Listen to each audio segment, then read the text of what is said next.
also the ways that I found to overcome it and all of the challenges.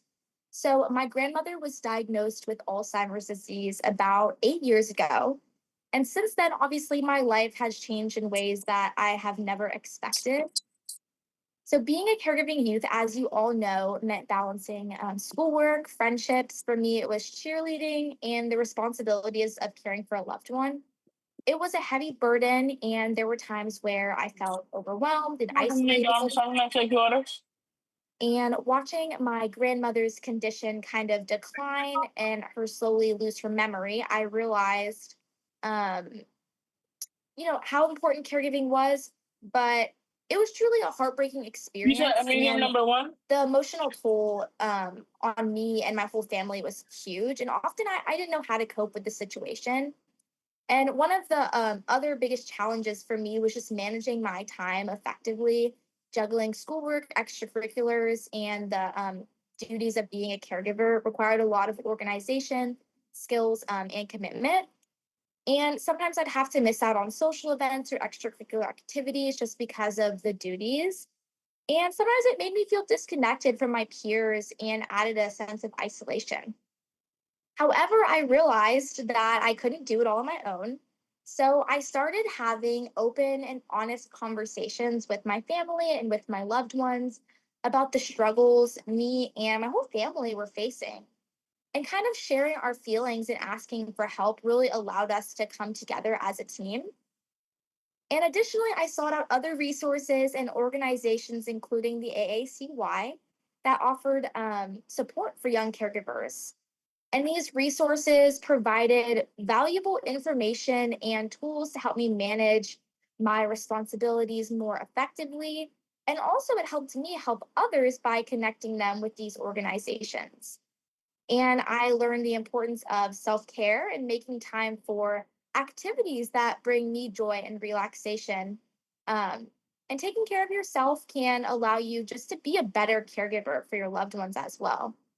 So I do want to offer a little message of hope and encouragement to you all. Being a caregiver is incredibly challenging, but it's also an opportunity to develop resilience, strength, and empathy. Um, Remember that you don't have to face these challenges alone by reaching out to your family, your friends, and support networks and organizations, and just leaning on others and allowing them to help and support you as well. And before I wrap up, I also want to share some of the positive outcomes from my journey as a caregiving youth. So, as I said, I compete in pageants, and with that comes a personal platform. So, I was able to launch Giving Grace, advocating for caregiving youth. And I also launched Caregiving Youth Action Day locally in my community. And that is a proclamation that was recognized by both the mayor of Austin and the governor of Texas.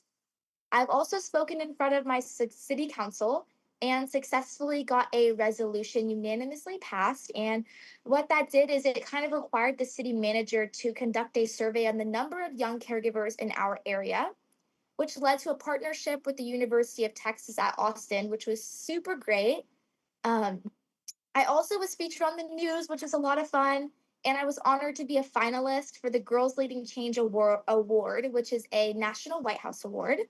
But all of these experiences have really showed me the power of advocacy and the impact we can make whenever we raise our voices.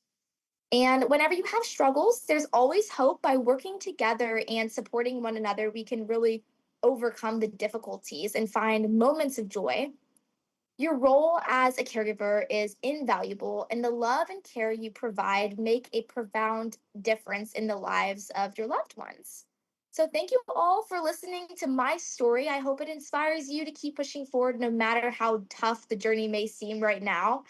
Together, we can navigate the challenges of caregiving and emerge stronger and more compassionate. Thank you, guys.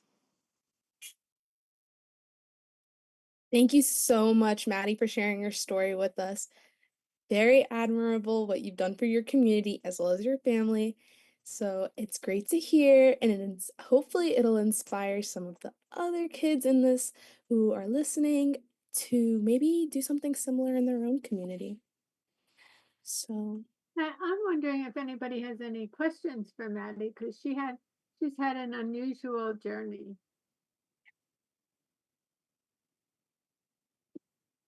Well, I am curious about how you went about passing that resolution and with your government. So, Yeah, of course. So it started out, I connected with one of the like representatives kind of on the count, like on the board, one of the representatives. And so I kind of talked to her about it, like got this kind of like idea, because obviously not that many people know about caregiving youth, which is obviously huge because there's so many of us out there. And then I went to the city council and I kind of was able to have like an opportunity to just like go up there and like speak and kind of give like this speech. There was a lot of people there, everyone kind of talking about like their own different things like that.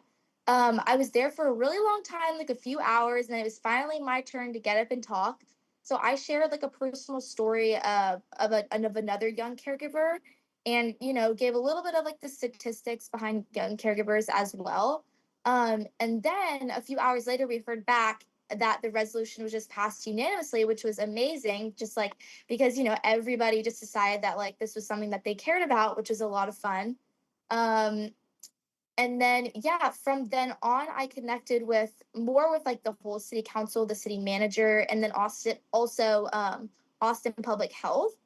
And then the city council brought the idea to the University of Texas. So a group of college students kind of got to make like a mock like survey, and it was for like a big grade for them. It was like this college like class, which is really fun. But now that project is going to be passed down to like more college students, which is really like for the next year, which is really interesting.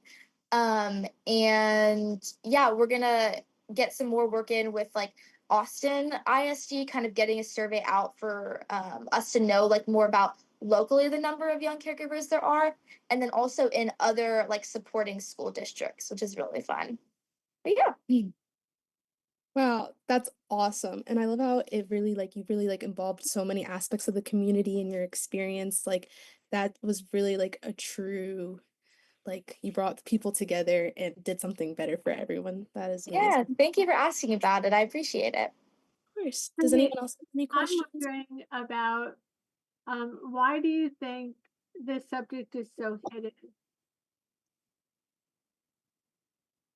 I don't know, honestly. It's really interesting to me too. I think a lot of people just whenever they think about a caregiver, they think of like an adult. And obviously, as you all know, there's like some resolutions and like bills that support family caregivers. But anytime that I mention it to any sort of like government official or anything like that, they really have never heard about it. But even though that's a bad like that sometimes seems like a negative thing, a lot of the times it's also good because like what I tell them kind of sticks in their mind and it helps me kind of like have further meetings and things like that and just get to like talk more about the issue.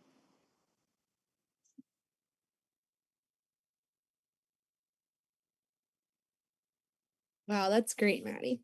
It's great perspective on it as well. Does anyone else have any questions for her?